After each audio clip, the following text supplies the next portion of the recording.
ଜଗନ୍ନାଥ ତାଙ୍କର ପ୍ରଦେଶରେ ତାଙ୍କୁ ଆଶ୍ରମ କରିବା ପାଇଁ ଖଣ୍ଡେ ବାସ କରିବେ। ଆଉ ସେ କେଉଁଠି ପାଇଲେ? ମହାରାଜ ଏଠି ଆସିକରି ରହିଲେ ମହାପ୍ରଭୁଙ୍କ ନୀଳଚନ୍ଦ୍ର ଦର୍ଶନ କରିବି ପଛପଟୁ। ଏବଂ ଠିକ୍ ତାଙ୍କରି ପଛପଟେ ସ୍ୱାମୀ ଜିଆସର କାରଣ ଏଇ କ୍ଷେତ୍ର ହେଉଛି ତପଭୂମି। ସେ ତପଭୂମିରେ ନିଜର ତପସ୍ୟା ଆଶ୍ରମ ପ୍ରତିଷ୍ଠା କଲେ। ଏହାକୁ ସୌଭାଗ୍ୟ ଆଉ କ'ଣ ବା ଖାଇପାରେ। ଏହା ହିଁ ସୂଚିତ କରୁଛି ମହାପ୍ରଭୁ ତାଙ୍କୁ ଚାହୁଁଛନ୍ତି, ଆଉ କିଛି ନୁହେଁ। ଆଉ ତାଙ୍କୁ ପ୍ରଣାମ କରୁଛି ଏବଂ ଆପଣମାନଙ୍କୁ ବି ଜଗନ୍ନାଥ ତୁଲ୍ୟ ଭାବେ ପ୍ରଣାମ କରୁଛି। ବର୍ତ୍ତମାନ ମହାପ୍ରଭୁଙ୍କର ପରମ ପାବନ ରଥଯାତ୍ରା, ପତିତ ପାବନ ଯାତ୍ରା, ଘୋଷଯାତ୍ରା ଚାଲିଛି। ମହାପ୍ରଭୁଙ୍କର ଯାହା ସବୁ ଚାଲିଛି ତାହା ଶାସ୍ତ୍ର ପୁରାଣରେ ବର୍ଣ୍ଣନା କରାଯାଇଛି। ଶାସ୍ତ୍ର ପୁରାଣ ଯୁଗ ଅନୁଯାୟୀ ଲିପିବଦ୍ଧ ହୋଇଛି। ଯେତେବେଳେ ମହାଭାରତ ଲିପିବଦ୍ଧ ହେଲା ସେତେବେଳେ ମହାଭାରତ ସରିସାରିଥିଲା, ବ୍ୟାସଦେବ ତାକୁ ରଚନା କଲେ। ରାମାୟଣ ବାଲ୍ମୀକି ରଚନା କଲେ ଏବଂ ସେତେବେଳେ ସମୟରେ ସେ ଜଗନ୍ନାଥଙ୍କ କଥା ବି ସ୍କନ୍ଦ ପୁରାଣରେ ବର୍ଣ୍ଣନା କରିଥିଲେ। ବର୍ତ୍ତମାନ ରାମାୟଣ ଆମେ ପଢ଼ୁଥିଲେ ଯେ ରାମଚନ୍ଦ୍ର ଏମିତି ଭଗବାନ ପୁରୁଷୋତ୍ତମ ଥିଲେ, ସେ କ'ଣ ସବୁ ମର୍ଯ୍ୟାଦା କାମ କରୁଛନ୍ତି, ଯାହାକୁ ମର୍ଯ୍ୟାଦା ପୁରୁଷୋତ୍ତମ କହୁଛନ୍ତି। କୃଷ୍ଣଚନ୍ଦ୍ର ସେ ଗୀତାର ରଚନା କରିଥିଲେ, ଏଇଆ କରିଥିଲେ, ସେଇଆ କରିଥିଲେ, ଏସବୁ ପାଷ୍ଟ କାଲିର ଜିନିଷ। କିନ୍ତୁ ସ୍କନ୍ଦ ପୁରାଣ ହେଉଛି ଜୀବନ୍ତ ପୁରାଣ। ଜୀବନ୍ତ ପୁରାଣ କ'ଣ ନା ଯାହା ଆପଣ ପଢ଼ୁଥିବେ ସେଇଟାକୁ ଆଖିରେ ଦେଖୁଥିବେ। ଆପଣ ସ୍କନ୍ଦ ପୁରାଣରେ ପଢ଼ିବେ ଯେ ଆଜି ଜଗନ୍ନାଥଙ୍କର ଏଇଆ ନୀତି ଚାଲିଛି। ଆପଣ ମନ୍ଦିରକୁ ଯିବେ ସେଇ ସବୁ ଜିନିଷ ଦେଖିବେ। ତେଣୁ ଜଗନ୍ନାଥଙ୍କୁ କଳିଯୁଗର ଜୀବନ୍ତ ଠାକୁର ବୋଲି ଆମେ ମାନିବା।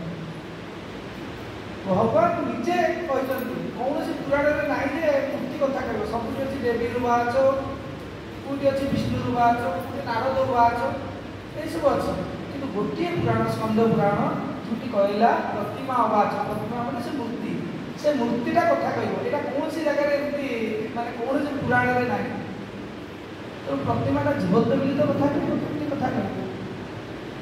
ଏବଂ ସିଏ ସମସ୍ତ ଗଠନ କରୁଛନ୍ତି।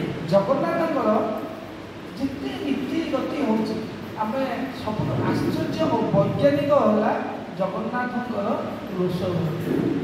ବୈଜ୍ଞାନିକ ଆଶ୍ଚର୍ଯ୍ୟ ଦୁଇଟା ଟାଇପ୍ ଅଛି। ମାନେ ହଜାର ହଜାର ବର୍ଷ ପୂର୍ବରୁ ମାନେ ବୈଜ୍ଞାନିକ ଚିନ୍ତାଧାରା ଆମ ଭିତରେ ଥିଲା ଏବଂ ଭଗବାନ ନିଜେ ବିଜ୍ଞାନ ଦୀପାଙ୍କରା, ବିଷ୍ଣୁ ଅଛନ୍ତି ତାଙ୍କର ନାଁ ଅଛି ବିଜ୍ଞାନ ଦୀପାଙ୍କରା। ସେ ବିଜ୍ଞାନର ମାନେ ସର୍ବଶ୍ରେଷ୍ଠ ହେଲେ ଭଗବାନ। ତେଣୁ ସେଇ ପ୍ରକୃତରେ ନହେଲେ ଚୁଲି ମଣିଷ କଳ୍ପନା କରିପାରିବ କେମିତି ଚୁଲି କରିଛି ଯେଉଁଠି ଘଣ୍ଟାକ ଭିତରେ 50,000 ଲୋକଙ୍କ ପାଇଁକା ପ୍ରାୟ 200 ପ୍ରକାରର ବ୍ୟଞ୍ଜନ ପ୍ରସ୍ତୁତ ହୋଇପାରୁଛି। ଯେଉଁଠିକି ଆମେ 100 ଲୋକଙ୍କ ପ୍ରସ୍ତୁତି ପାଇଁକା ରାତିରୁ ଚିନ୍ତା କରୁଛେ କ'ଣ କରିବା, କେମିତି କଟା ହେବ ଇଏ ହେବ। ରାତିରୁ ଆମେ ଲାଗୁଛୁ 200-300 ଲୋକ ଖାଇବେ ବୋଲି ଆମେ କରୁଛୁ।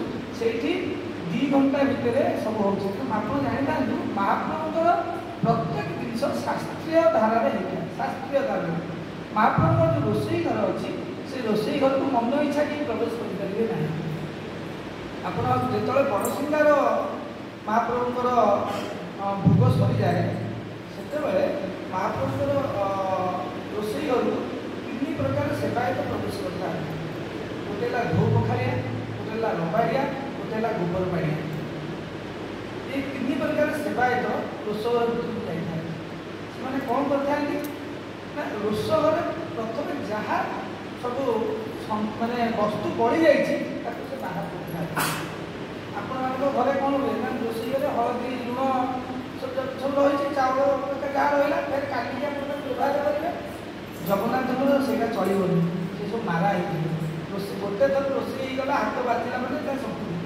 ତେଣୁ ସେଇ କୌଣସି ଗୋଟେ ମାନେ ଆମର ସୂତ୍ରରେ କହିଲା ଯେ ଗୋଟେ ଚାଉଳ ବି ରୋଷେଇ ଘରେ ରହିବ। ଗୋଟେ ଚାଉଳ ମାନେ ପୂର୍ବ ଦିନର ଚାଉଳ କାଠ କିଛି ରହିବନି। ଇଭିନ୍ ଆମେ ଯେଉଁ ପାଣି କୁଡ଼ିଆ ରୋଷ ଭିତରେ ସବୁ ଜଳା ପାଖରେ କୁଡ଼ିଆ ମାନେ ଥୁଆ ହେଇଛି, ସେ କୁଡ଼ିଆରେ ପାଣି ଢଳା ହୁଏ, ସେ କୁଡ଼ିଆ ବି ରହିବନି।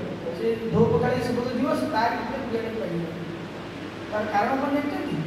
ପାଣି ଯେଉଁ ମାଟି ପାତ୍ରରେ ରହେ ତା ପରଦିନ ରହିଲେ ତା ଭିତରେ ଛୋଟ ଛୋଟ ଶିଉଳି ହେଇଯିବ, ତା ଦେହରେ ଜୀବାଣୁ ଜନ୍ମ ହୁଏ।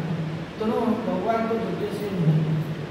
ମାଟି କୁଡ଼ିଆଟାକୁ ବି ବାଡ଼େଇ ଦିଆଯାଇଥାଏ। ଆପଣ ଚିନ୍ତା କରନ୍ତୁ କେଉଁ ଭଳିଆ ଭାବରେ ସେତେବେଳେ ସେମାନେ ସଫେଇକୁ ଧ୍ୟାନ ଦେଇଥିଲେ ଯେ କାହିଁକି ଜଗତର ପ୍ରତି ଜଗନ୍ନାଥଙ୍କ ପାଇଁକା ଆମେ ଖାଦ୍ୟ ପ୍ରସ୍ତୁତ କରୁଛୁ, ତାକୁ ଆମେ କରୁନେ, ସ୍ୱୟଂ ମା ଆଉ ଦେବତାମାନେ ତା ଦେହରେ ଅଂଶଗ୍ରହଣ କରୁଛନ୍ତି। ଆପଣ ଜାଣିଛନ୍ତି ରୋଷଘର ଦୁଆରେ ଅଛନ୍ତି ଅଗ୍ନିଶ୍ୱର ମହାଦେବ। ଆପଣ ଯେତେବେଳେ ଦେଉଳ ଭିତରକୁ ପଶୁଛନ୍ତି ଷାଠିଏ ପରା ଯିବା ପୂର୍ବରୁ ଯେତେ ଗୋଟେ ଛୋଟ ଶିବ ମନ୍ଦିର ଅଛି ରୋଷ ଦ୍ୱାରରେ, ସେ ହେଲା ଅଗ୍ନିଶ୍ୱର ମହାଦେବ। ଆମେ ଯେତେବେଳେ ଶିବକାର ମାନେ ଯାଇଥାଉ ସେତେବେଳେ ପ୍ରଥମେ ଆଗ ତାଙ୍କୁ ହିଁ ଆମେ ଆରାଧନା କରିଥାଉ, ପ୍ରଭୁ ଆପଣ ତ ଏଠି ଅଛନ୍ତି, ଆପଣ ଦେଖନ୍ତୁ ଯେ ଆମେ ଯେଉଁ ମହାପ୍ରଭୁଙ୍କ ପାଇଁକା ବ୍ୟଞ୍ଜନ ପ୍ରସ୍ତୁତ କରୁଛୁ ସେ ପ୍ରକୃତରେ ସିଦ୍ଧ ହେଉଛି। ପ୍ରଭୁଙ୍କ ପାଇଁ ଯେତିକି ସିଦ୍ଧ ଦରକାର ସେତିକି ସିଦ୍ଧ ହେଇଥାଏ, କଞ୍ଚା ନ ରହୁ। ଆମେ ତାକୁ ପ୍ରାର୍ଥନା କରିଥାଉ। ଆମର ଯେତେବେଳେ ଛୋଟ ପିଲା ପ୍ରଥମେ ପାଳି କରିବାକୁ ଯାଏ, ପ୍ରଥମେ ଅଗ୍ନିଶ୍ୱର ମହାଦେବଙ୍କ ପାଖରେ ଅଭିଷେକ କରାଯାଏ ଯେ ପ୍ରଭୁ ଆଜିଠୁ ଇଏ ତମ